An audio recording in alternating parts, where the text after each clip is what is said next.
Baik, terima kasih Bu Ita Utari dan Ibu Ai.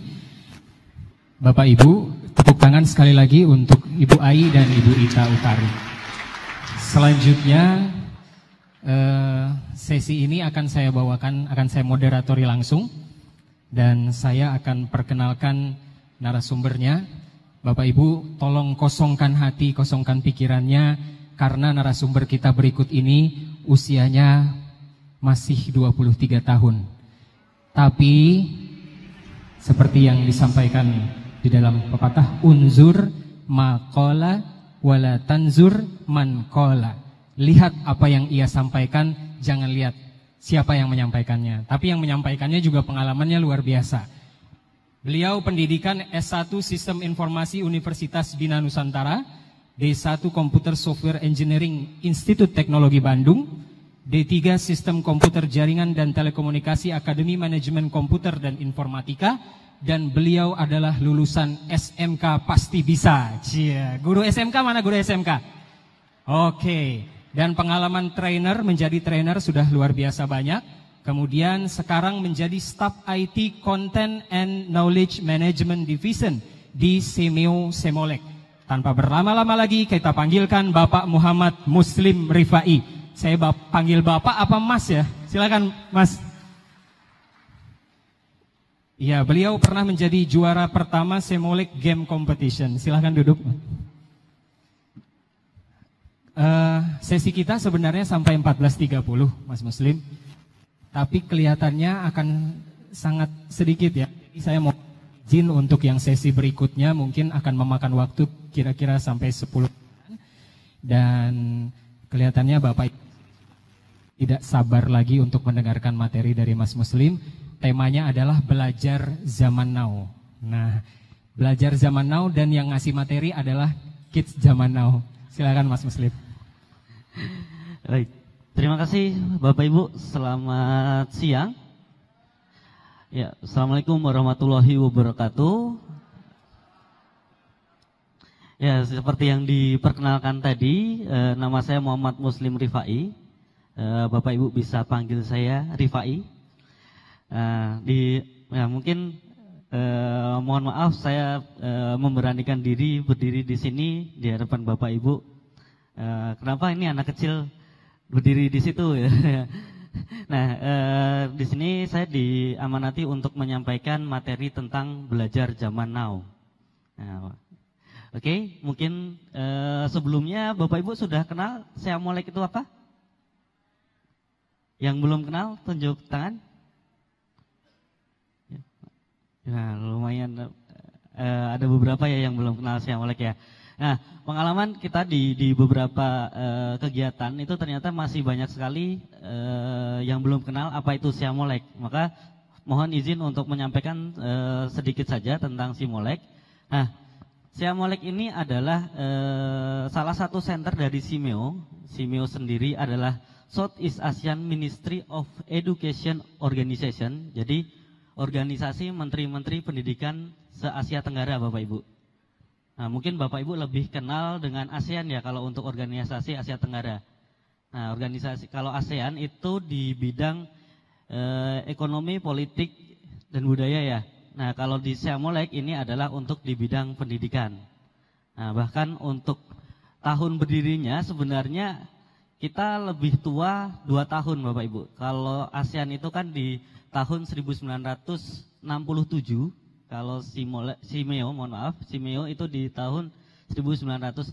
Nah, mungkin Bapak Ibu lebih kenal ASEAN karena masuk di buku sejarah ya Bapak Ibu. Kalau di Simeo kan tidak masuk seperti itu. Oke.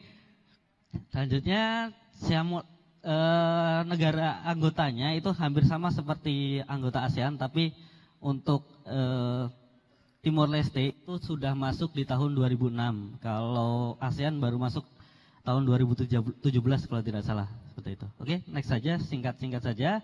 Nah, kalau Semolek itu adalah salah satu center dari Simeo tadi. Jadi Simeo itu banyak sekali senternya Bapak Ibu. Di Indonesia saja itu ada 7 center. Itu untuk Semolek sendiri, itu untuk di bidang pendidikan terbuka dan jarak jauh.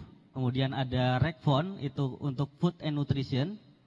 kemudian biotrop itu biologi tropikal, kemudian ada kitab in science untuk IPA, kitab in matematik untuk matematika, dan yang terbaru adalah CSEP untuk PAUD dan parenting untuk anak usia dini dan parenting, seperti itu. Nah, Syamulek sendiri berdiri di tahun 1997. Ini adalah adiknya Pustekom atau mungkin anaknya Pustekom atau gimana ya? Adiknya mungkin ya lebih tepatnya. Dulu itu kantornya ada di Pustekom Bapak Ibu. Jadi kita dulu satu atap. Baru di tahun 2007 itu kita pindah di kompleks Universitas Terbuka. Jadi nanti Bapak Ibu kalau mau main silahkan boleh ke kantor kami seperti itu. Oke, selanjutnya.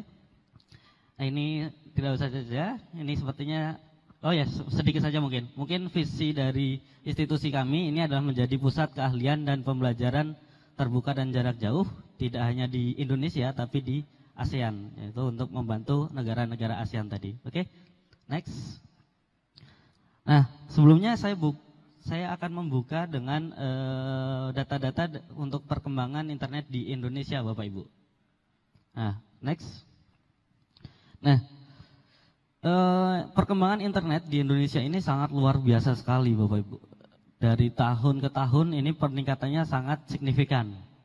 Bahkan untuk di tahun 2017 kemarin, ini data dari Asosiasi Penyedia Layanan Internet Indonesia itu mencapai 143,26 juta. Nah, ini sepertinya kita tidak bisa untuk membendung lagi. Tidak bisa membendung untuk penggunaan internet, pemanfaatan internet dan lain sebagainya. Jadi kita di dunia pendidikan, di bidang pendidikan yang harus kita kontrol, harus kita berikan adalah konten-konten yang bisa bermanfaat bagi peserta didik.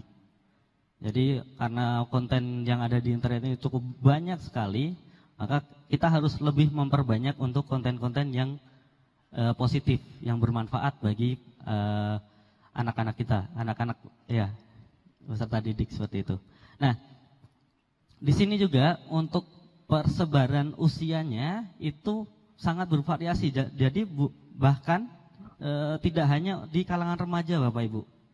Ini di usia 35 sampai 54 tahun itu penggunanya mencapai 29,55%. Nah, itu memang paling banyak di usia remaja, mulai dari 18 tahun sampai 35 di anak-anak milenial ya, seperti itu. Oke, next. Nah, ini juga luar biasa sekali di Indonesia untuk ponsel, penggunaan ponsel itu mencapai 371,4 juta. Itu mencapai 142% populasi. Luar biasa sekali. Jadi satu orang itu bisa mempunyai lebih dari satu handphone, mempunyai satu smartphone, mempunyai lebih dari satu smartphone. Ini hanya yang dimanfaatkan untuk penggunaan internet Bapak Ibu. Gimana kalau yang ponsel yang mungkin di daerah yang tidak terjangkau internet, itu mungkin akan lebih banyak lagi gitu. Nah, komputer hanya 39 juta, itu hanya 4,49%. Jadi paling banyak itu memang di penggunaan smartphone dan tablet gitu. Oke, next, sebagai pengantar saja. Nah, ini sebelumnya karena kami di bidang pendidikan terbuka dan jarak jauh, ini sejarah dari pendidikan jarak jauh. Ini saya ambil dari jurnalnya Michael Power tahun 2008 dari Laval University, Kanada. Nah, ini mulai berkembang dari tahun 1880 itu menggunakan metode korespondensi. Jadi mungkin Bapak Ibu di sini sudah pernah mengalami kalau yang kuliah di UT itu kan menggunakan modul ya Bapak Ibu. Nah, itu di generasi pertama. Kemudian di generasi kedua itu sudah ada menggunakan multimedia seperti audio, video. Nah, itu masih menggunakan kaset, tapi itu belum bisa belum bisa untuk membuat peserta didik itu atau pembelajar itu belajar dengan aktif karena tidak ada yang mengawasi karena kebiasaannya adalah belajar biasanya diajarin kemudian diawasi seperti itu. Kemudian baru di generasi ketiga itu sudah mulai ada menggunakan pendampingan dari guru ataupun mengajar, tapi masih menggunakan surat ataupun pager dan lainnya seperti itu. Baru di generasi keempat itu menggunakan teleconference, itu masih menggunakan radio, Bapak Ibu, masih menggunakan radio kemudian TV, yaitu komunikasinya masih satu arah. Komunikasinya masih satu arah dan ini juga sangat terbatas untuk daerah-daerah yang belum ada akses untuk radio dan juga televisi seperti itu. Nah, baru setelah internet masuk itu mulai berkembang yang namanya online learning. Nah, mulai berkembang yang namanya online learning. Di sini dipecah menjadi dua. Generasi pertama itu masih menggunakan komunikasi asinkronus, ya, seperti itu. Jadi masih menggunakan email, menggunakan LMS yang masih satu arah dan mungkin pengomunikasinya masih asinkronus seperti itu. Baru di generasi kedua itu mulai mengkombinasikan beberapa metode menggunakan asinkronus, menggunakan sinkronus dan sebagainya seperti itu. Nah, mungkin pengantar saja. Kemudian selanjutnya, sekarang mulai berkembang pada tahun 2008 itu mulai berkembang yang namanya MOOCs. Next. MOOCs ini adalah Massive Open Online Course. Jadi ada kata massive, ada kata open, ada kata online, ada kata course. Jadi di sini Massive Open Online Course ini menurut kamus dari Oxford itu adalah kursus yang tersedia di dalam internet, kemudian gratis dan juga bisa menampung banyak user. Jadi bisa diakses oleh banyak user seperti itu. Nah, untuk saat ini sudah banyak sekali website ataupun laman yang menyediakan MOOC ini. Contohnya adalah Coursera, mungkin Bapak Ibu yang sudah kenal. Kemudian ada Udacity. Kalau Udacity ini lebih fokus untuk pembelajaran untuk profesional, untuk skill seperti itu. Tapi kalau untuk Coursera, kemudian edX, kemudian di Indonesia ada Indonesian X juga yang dikembangkan oleh Net Media Tama, pemilik dari Net TV ya Bapak Ibu. Nah itu Indonesia ada Indonesian X juga. Tapi untuk Coursera ini yang paling besar, bisa dibilang paling besar atau yang cukup besar lah Bapak Ibu. Karena di dalamnya itu sudah terdapat 20.000 course. 20.000 course yang bisa Bapak Ibu akses. Tapi kontennya masih menggunakan bahasa Inggris gitu. Kemudian usernya untuk yang Coursera ini sudah mencapai 24 juta. Luar biasa sekali gitu. Dan karena memang konten yang ada di dalamnya itu bisa diakses bebas, bisa dipelajari. Baru mungkin di beberapa MOOCs itu di akhir sesi kalau mau mendapatkan sertifikat itu ada yang berbayar. Untuk ketika kita ingin mendapatkan sertifikat baru bayar seperti itu Ibu. Jadi ada yang full free, ada yang gratis sampai akhir, tapi ada juga yang berbayar nanti di akhirnya. Tapi juga ada yang dari awal sudah bayar. Jadi tergantung nanti dari penyedia MOOCs-nya. Walaupun di sini sebenarnya MOOCs ini harusnya gratis gitu. Oke, next. Nah, Siamulek sendiri sudah mengembangkan MOOCs ini dari tahun 2016 Bapak Ibu.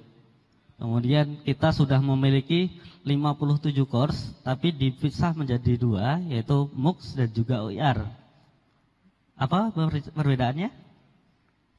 Perbedaannya adalah kalau untuk MOOCs itu kan course ya, jadi di dalamnya itu ada pendampingan dari pengajarnya atau tutornya seperti itu. Kalau untuk OER itu bahan ajar terbuka, Open Educational Resource, bahan ajar terbuka yang nanti juga Bapak Ibu bisa akses. Nah,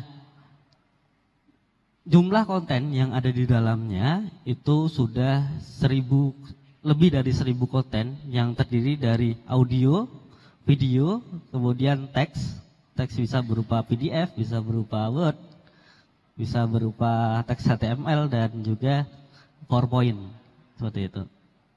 Nah, penggunanya di akhir tahun 2017 kemarin kita sudah sejumlah 27.000 Bapak Ibu. 27.000 selama kurang lebih 1,5 tahun, karena kita waktu itu launching itu sekitar pertengahan 2016 gitu.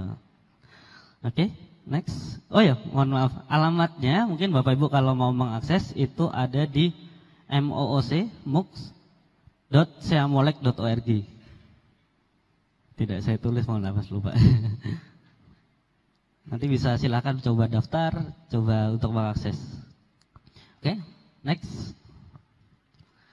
Nah, ini kalau untuk di kita memang masih lebih banyak untuk pengakses ya, itu lebih banyak yang mengakses MOOCs daripada OER. Tadi kan kita ada 2 ya Bapak Ibu. Di Seamolek ada 2, ada MOOCs dan ada OER.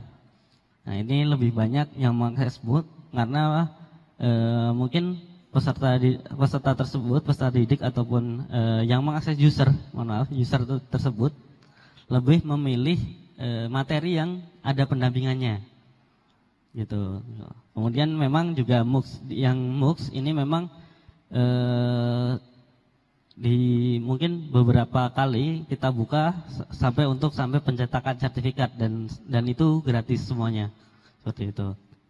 Namun di beberapa OER itu pembelajaran Android programming dan juga tips dan trik Microsoft Office itu banyak sekali penggunanya. Jadi sampai 1000 lebih juga gitu untuk satu masing-masing course. Nah, alasannya ketika kita tanya, kemarin kita sudah membuat beberapa kuesioner, ternyata memang karena untuk materi tersebut itu dianggap dibutuhkan oleh pengguna tersebut gitu. Jadi untuk MOOCs atau OER itu di sana memang diperuntukkan untuk pengguna yang membutuhkan materi tersebut seperti itu. Oke, next. Nah, ini dari data tersebut maka kita bilang bahwa di sini kita bebas memilih sesuai dengan minat dan juga kebutuhan kita. Kita bisa memilih course-nya itu sesuai dengan minat dan juga kebutuhan kita. Oke, next. Nah, ini sistem di kami ini mengkombinasikan beberapa aplikasi sebenarnya. Tapi di sini sudah terintegrasi semua. Mohon maaf, kalau untuk e-training dan juga MOOCs ini sudah terintegrasi. Kemudian kalau untuk di bawahnya ini adalah hanya aplikasi support Bapak Ibu. Jadi ini ada e-training. E-training ini digunakan untuk pendaftaran dan juga sampai dengan pencetakan sertifikat. Gitu. Kalau untuk pembelajarannya, untuk materinya itu ada di MOOCs. Kemudian sebenarnya di MOOCs ini juga sudah dilengkapi untuk fitur diskusi, tapi ternyata dari peserta itu lebih banyak yang berminat diskusinya itu melalui WhatsApp. Maka di sini di setiap sesi pelatihan ataupun course ini kita ada dibuatkan grup WhatsApp-nya ya. Dibuatkan grup WhatsApp-nya. Kemudian kita juga ada pendampingan melalui video conference Bapak Ibu. Jadi biasanya di satu kali pelatihan itu ada 3 sampai 6 kali pendampingan melalui video conference, tapi sifatnya tidak wajib. Karena memang sebenarnya untuk MOOCs ini pembelajarannya adalah pembelajaran mandiri, kemudian kolaborasi dengan peserta. Dan di sini biasanya di WhatsApp ini juga tidak digunakan untuk pembelajaran, untuk penyampaian materi. Tidak seperti itu, tapi hanya untuk diskusi antar peserta. Jadi kalau misalnya peserta tersebut mengalami kendala di sini, ditanyakan di grup, nanti peserta lain bisa menjawab. Seperti itu. Kita di awal-awal mungkin masih peran dari tutornya itu masih cukup besar. Maksudnya nanti si tutor itu akan menjelaskan di video conference, kemudian kalau ada pertanyaan di WhatsApp juga menjawab. Tapi semakin ke sini akan semakin kita kurangi supaya membiasakan peserta tersebut untuk belajar mandiri dan juga berkolaborasi dengan peserta yang lain. Seperti itu. Oke, next. Nah, ini adalah timelinenya. Jadi kita di Syamolek biasanya ada pelatihan, kemudian pelatihannya dan juga pasca pelatihan gitu. Jadi di itu biasanya untuk membiasakan peserta yang kebetulan rata-rata peserta di MOOCs kami itu guru, Bapak Ibu. Rata-rata guru, maka di situ biasanya di awal kita adakan untuk orientasi. Jadi guru-guru tersebut kita ajarkan untuk penggunaan Vicon, tapi melalui Vicon. Agak ini ya Bapak Ibu, tapi memang kita lakukan seperti itu. Jadi kalau misalnya nanti ada kendala, itu bisa bertanya melalui WhatsApp ataupun langsung di video conference. Jadi kalau misalnya belum bisa bergabung di video conference, itu biasanya mereka akan bertanya melalui grup WhatsApp. Nah, nanti masih akan didampingi oleh pengajar. Nanti biasanya peserta lain juga ikut menjawab sebenarnya. Dan juga nanti peran si tutor masih berlaku di sini. Kemudian di sini di minggu pertama dan minggu kedua itu ada pendampingan melalui Vicon, dan juga peserta itu belajar melalui MOOCs tadi. Jadi mempelajari materinya semuanya ada di MOOCs. Kemudian kalau ada pertanyaan itu kita bahas di video conference gitu. Tapi misalnya nanti peserta tersebut berhalangan atau memang tidak ada pertanyaan, itu tidak wajib untuk gabung di video conference. Baru nanti karena di kami di Syamolek itu rata-rata pelatihannya itu menghasilkan produk ataupun implementasi di kelas. Itu di minggu ketiga dan keempat itu adalah implementasi, Bapak Ibu. Guru diberikan waktu untuk mengimplementasikan apa yang sudah dia dapatkan. Kemudian di hari terakhir nanti akan kita sediakan form pengumpulan tugas, biasanya berupa video bukti implementasi, atau yang misalnya berupa aplikasinya. Kadang juga kita minta untuk menyediakan video pembuatannya, supaya itu membuktikan bahwa itu benar-benar pekerjaan dari peserta tersebut. Seperti itu. Oke, next. Nah, ini screenshot dari kegiatan video conference-nya, Bapak Ibu. Mohon maaf, mungkin kita terbatas waktu kalau mau mencobanya. Jadi saya tampilkan di sini, nanti Bapak Ibu bisa coba akses di MOOCs. Biasanya di tiap pelatihan itu ada rekaman Vicon-nya. Jadi rekaman Vicon setelah selesai itu kita juga upload di MOOCs-nya. Seperti itu. Oke, next. Nah, ini data saja. Jadi dari satu kali pelatihan kita bisa mencapai 1.395. Ini kita ambil satu sampel untuk digital class angkatan ke-4. Nah, ini pesertanya bisa dibilang dari Sabang sampai Merauke ya Bapak Ibu. Sangat luar biasa sekali. Di sini kalau dari data yang real itu sekitar 120 kabupaten. Belum semuanya berarti. Gitu. Oke, next. Nah, ini mungkin sangat kecil sekali ya Bapak Ibu. Ini semuanya, semua peserta, jumlah total pesertanya mungkin sangat kecil sekali, mohon maaf. Ini paling banyak masih di Jawa, tapi di Makassar dan juga di Pekanbaru atau kalau tidak salah itu mencapai 1.000 lebih juga. Jadi tidak hanya di Jawa saja yang besar seperti itu. Nah, ini 1.059 untuk di Sulawesi Selatan ya. Seperti itu. Oke, ini mungkin sedikit saja, next saja. Nah, ini untuk kegiatan yang course yang menggunakan bahasa Inggris yang kita sediakan untuk peserta regional, itu angka partisipasinya sampai 919, dan ternyata tidak hanya dari Asia Tenggara saja, itu bahkan ada dari Kanada, dari Kolombia, dari India, dan dari Mesir, seperti itu. Oke, next. Nah, ini data untuk persebaran sesuai dengan profesi dan juga institusi. Nah, ini masih 94% itu guru.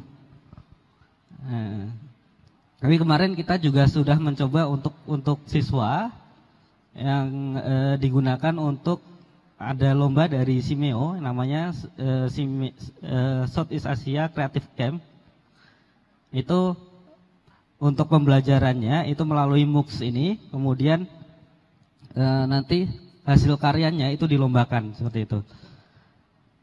Oke, next. Next. Oh ya, harusnya ada video, mohon maaf. Enggak ada. Kosong. Ada. Oh ya, ya udah. Enggak apa-apa. Nah, harusnya ada video di sini. Ini sebenarnya ada video dari hasil dari si Creative Camp tersebut, yang itu adalah hasil karya dari siswa SMA. Nah, di si Creative Camp itu pesertanya sangat beragam, Bapak Ibu. Jadi ada dari SMP, ada dari SMK, dan juga ada dari SMA. Dan ternyata yang 3 besar itu tidak semuanya dari SMK multimedia ataupun broadcasting atau yang berhubungan seperti itu. Tapi ada yang dari SMA bahkan. Gitu. Jadi sebenarnya semua orang, semua siswa itu mempunyai potensi. Tergantung nanti mereka bisa belajar di mana, seperti itu kan. Kalau di SMA kan mungkin tidak banyak untuk materi pembuatan video, pengambilan video dan sebagainya, pengeditan dan sebagainya. Maka di sini kami sediakan fungsi dari MOOCs itu adalah seperti itu. Jadi siapapun yang pengen belajar hal tersebut itu bisa belajar di MOOCs, seperti itu. Oke, nah kemudian di sini kita juga mengembangkan untuk media pembelajaran untuk yang saat ini sedang booming ya Bapak Ibu. Bahkan untuk Facebook itu CEO-nya itu juga sedang fokus untuk pengembangan di bidang AR dan VR. AR dan VR itu apa? Ada yang tahu Bapak Ibu? Ya, benar sekali. Itu AR adalah augmented reality. Sedangkan VR adalah virtual reality. Kalau AR, augmented reality, itu adalah mengkombinasikan antara dunia digital dengan dunia nyata. Nanti akan saya tunjukkan screenshotnya. Sedangkan VR adalah virtual reality, yaitu kita seolah-olah akan masuk ke dunia digital tersebut. Nah,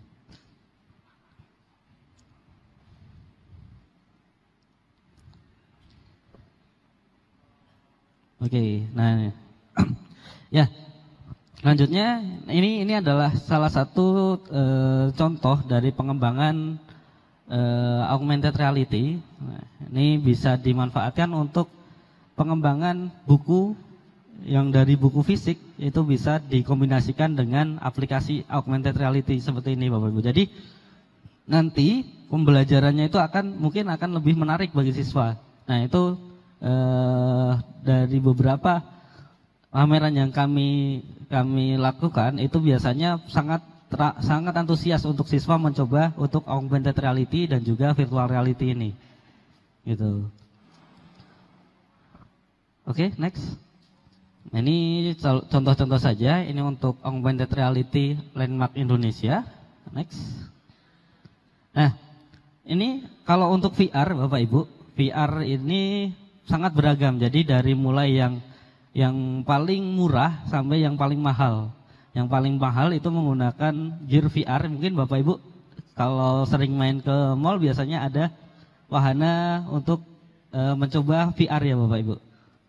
Nah itu alatnya mungkin cukup mahal dan mungkin kalau untuk siswa-siswa itu tidak terjangkau seperti itu. Tapi di sini kita juga mengembangkan mungkin kalau untuk di sekolah bisa mungkin ya untuk menyediakan satu atau bagaimana seperti itu. Nah ini cuma prototipe dari yang dikembangkan oleh tim Xiaomi. Ini Xiaomi Virtual Exhibition. Ini baru dikembangkan, belum dipublish atau ya. Tapi sebenarnya kalau di pameran kami, ini kebetulan tadi sudah selesai ya pamerannya. Itu biasanya kita bawakan Bapak Ibu. Jadi Bapak Ibu kalau misalnya ada pameran, ada booth Xiaomi di sana, nanti silahkan berkunjung, bisa mencoba untuk virtual reality menggunakan gearnya itu HTC Vive. Seperti itu. Oke, next. Nah, kalau yang ini aplikasi Android Bapak Ibu. Aplikasi Android ini untuk jelajah matahari, itu untuk pembelajaran tentang matahari. Jadi informasi-informasi tentang matahari itu bisa dipelajari di aplikasi ini. Nah, mungkin nanti Bapak Ibu kalau mau mencoba itu kita sudah upload di sumber belajarnya Xiaomi. Jadi di sumberbelajar.xiaomi.org. Nah, di sana ada kategori AR/VR. Nanti bisa di-download di sana. Oke, next. Nah, kalau yang tadi itu berupa aplikasi Android. Nah, kalau yang ini adalah yang berupa web, Bapak Ibu, berbasis web. Jadi ini online, nanti Bapak Ibu bisa akses juga di handphonenya. Jadi kalau Bapak Ibu buka di handphone, kemudian handphonenya itu sudah support sensor giroskop, itu ketika handphonenya Bapak Ibu pindahkan, itu akan bisa melihat gambar sisi lain dari gambar yang terlihat seperti itu. Ini Bapak Ibu kalau mau akses, kalau untuk yang kantor Xiaomi tadi yang belum tahu Xiaomi atau belum pernah ke Xiaomi bisa akses di tour.xiaomi.org. Nah, nanti silakan bisa dicoba-coba. Oke, next. Selain itu kita juga mengembangkan untuk di Museum Sumpah Pemuda. Itu juga nanti Bapak Ibu bisa akses. Selain berupa aplikasi berbasis web, itu kita juga ada video 360 yang bisa diakses di YouTube. Nanti keywordnya bisa Museum Sumpah Pemuda VR 360. Nanti akan muncul seperti itu. Ini di Museum Sumpah Pemuda. Next. Dan di sini kita tidak hanya mengembangkan sendiri. Setelah kita berhasil mengembangkan, kita ajarkan juga kepada sekolah-sekolah Bapak Ibu. Kemarin kita ke Solo di SMA Batik 1 kalau tidak, 1 atau 2 saya lupa. Itu mengadakan pelatihan untuk membuat museum keris. VR museum keris. Ya, ini hasilnya, nanti Bapak Ibu bisa akses, tercantum juga untuk alamatnya di vr.xiaomi.org/museum/keris. Nah, ini karya dari anak SMA Bapak Ibu. Bukan SMK malahan ini, kebetulan malahan. Kemarin baru kita lakukan di satu sekolah di Solo, di SMA Batik 1. Itu menghasilkan 2 aplikasi. Di sini tidak hanya guru, tapi juga kita melibatkan siswa. Karena untuk pembelajaran atau pembuatan aplikasi itu biasanya akan lebih cepat di siswa, tapi kalau siswa itu biasanya lemah di konsepnya. Maka kita mengkombinasikan antara guru dan juga siswa. Seperti itu. Oke, next. Nah, ini Radia Pustaka, ini juga salah satu karya yang bersama SMA Batik. Next. 4 menit. Nah, ini. Oh ya. 4 menit. Oke. Ini untuk sumber AR VR-nya ini bisa diakses di sumberbelajar.xiaomi di kategori AR VR. Bisa difoto terlebih dahulu.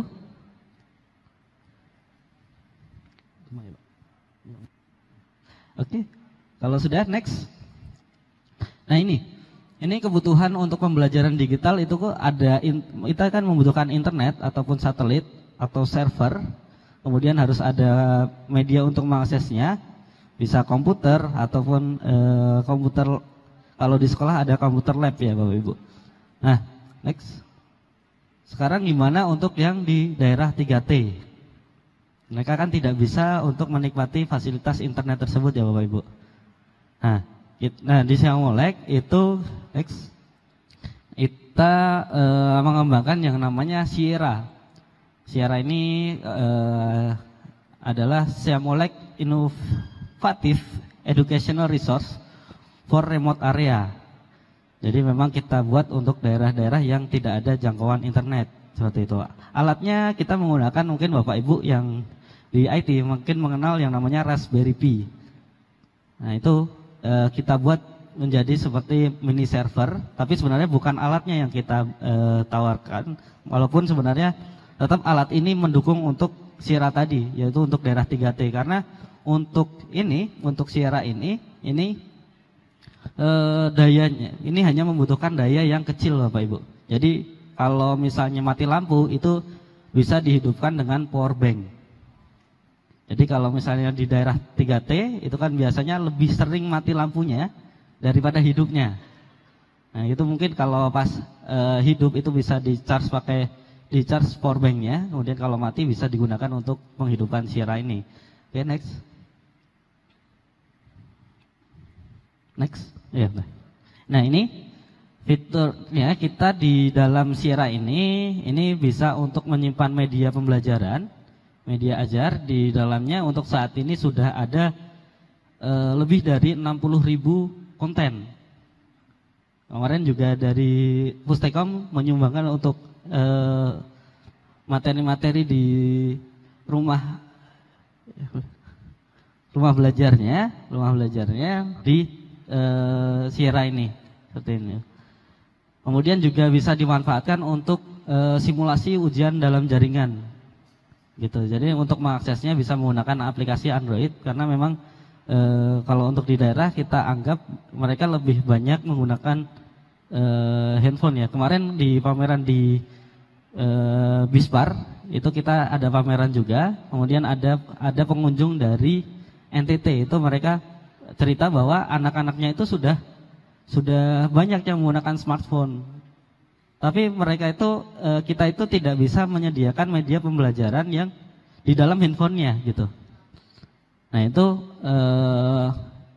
salah satu tantangan juga bagi Bapak Ibu guru mungkin ya, untuk menyediakan bahan ajar digital. Jadi supaya nanti ketika siswa tersebut menggunakan handphone itu tidak hanya mengakses game ataupun konten-konten yang negatif seperti itu. Nah ini tidak menggunakan internet karena memang kita menggunakan konsepnya itu lokal server Bapak Ibu. Jadi konten yang diakses itu ada di dalam mini server yang tadi, Sierra tadi. Jadi setelah mereka akses ke sana, mereka tidak bisa mengakses internet secara luas. Karena memang kita batasi di lokal tadi. Jadi hanya bisa mengakses konten yang ada di dalam Sierra tersebut. Kemudian itu less electricity, hanya membutuhkan daya yang kecil. Seperti tadi bisa menggunakan power bank tadi. Oke, next.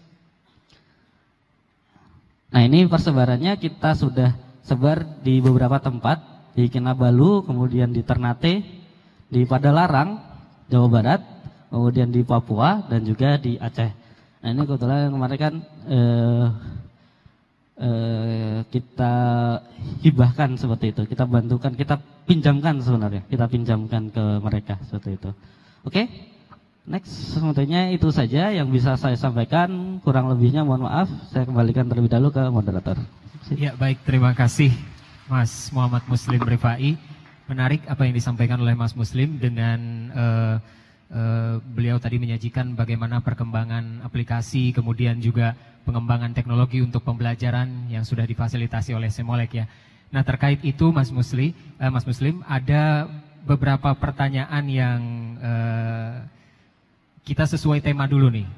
Jadi kira-kira menurut Mas Muslim sendiri nih, belajar zaman now itu sebenarnya memang substansinya bagaimana sih? Harus melibatkan TIK atau dengan teknologi pembelajaran yang sudah Mas Muslim presentasikan tadi, atau ada substansi lain apa sebenarnya? Ini ada pertanyaan yang sama dari Bapak Muslih ya. Bapak Muslih, ya silakan Mas. Oke.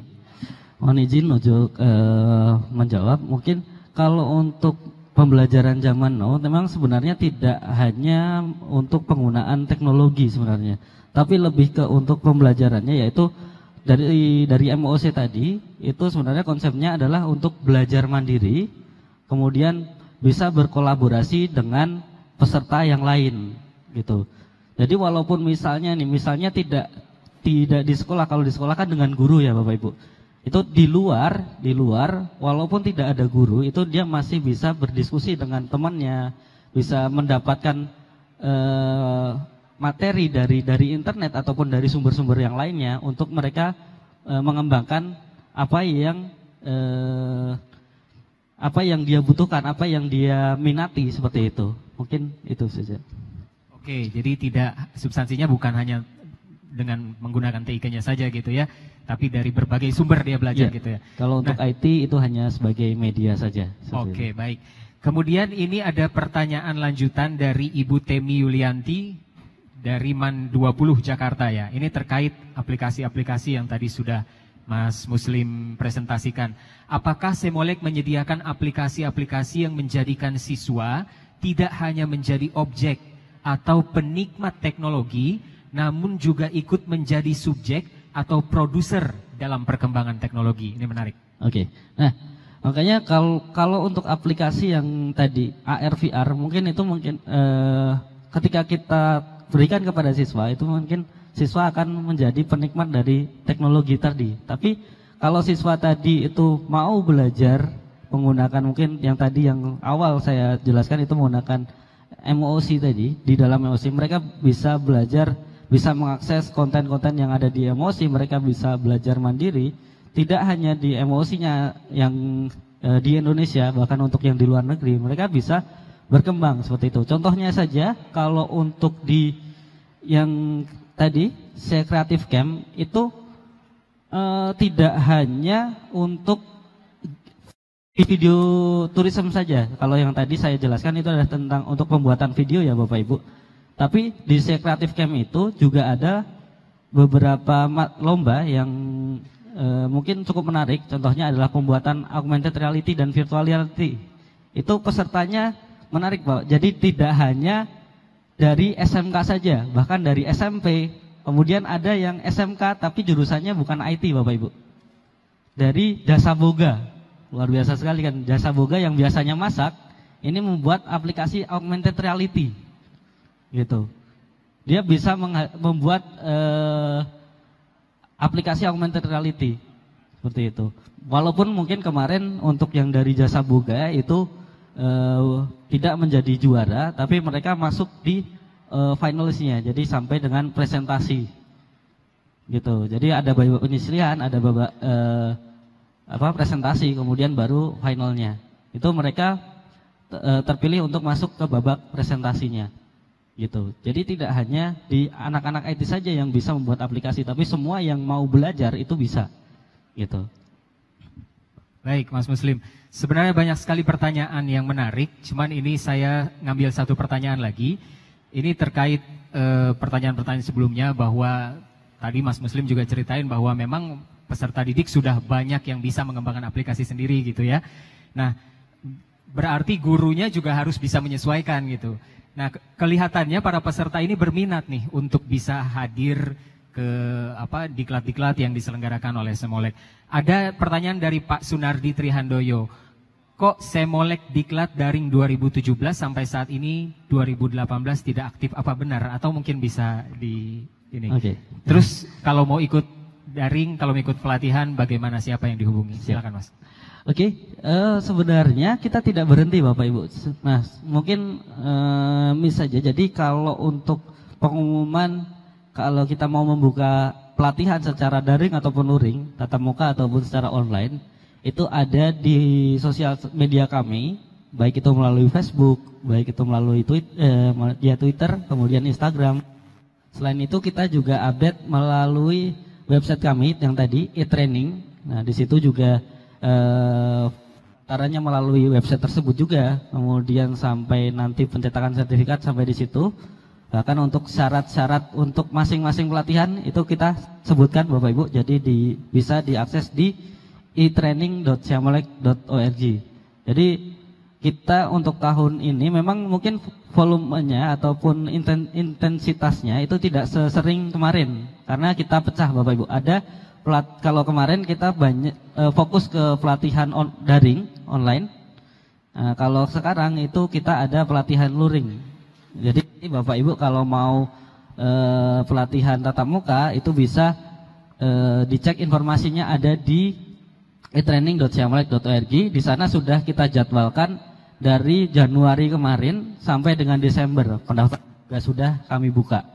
Itu jadi Bapak Ibu kalau misalnya mau baru luang di Desember misalnya, kita mendaftar langsung untuk pelatihan yang di bulan Desember. Tapi temanya kita tentukan karena memang keterbatasan dari ruang kelas yang ada di Siamolek.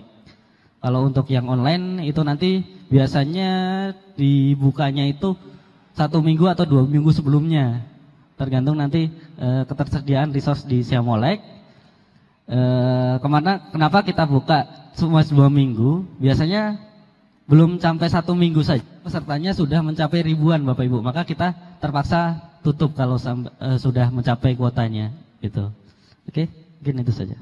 Oke, baik, itu tadi pertanyaan terakhir yang bisa kami bacakan. Mohon maaf Bapak dan Ibu di antara sekian banyak pertanyaan yang masuk. Kesimpulannya bahwa untuk bisa mengikuti pembelajaran zaman now, maka kita yang mungkin berprofesi sebagai guru, yang statusnya mungkin zaman old, kita harus merubah diri dulu menjadi zaman now dengan fasilitas-fasilitas kelas yang juga harus berubah gitu ya Mas ya. Oke, terima kasih Mas Muslim atas partisipasinya, dan Bapak Ibu berikan tepuk tangan yang meriah untuk Mas Muhammad Muslim.